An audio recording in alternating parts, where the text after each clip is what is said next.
You ask Tiger to solve. This deals with linear equations with one unknown. The final result is x equals 4. Let's solve it step by step. Simplify the expression. Group like terms. Simplify the arithmetic. Group all constants on the right side of the equation. Add 8 to both sides. Simplify the arithmetic.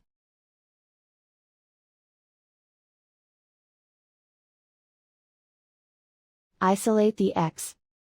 Divide both sides by 11. Simplify the fraction.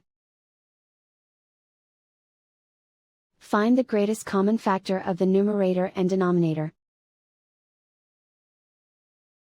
Factor out and cancel the greatest common factor. And so the final result is x equals 4.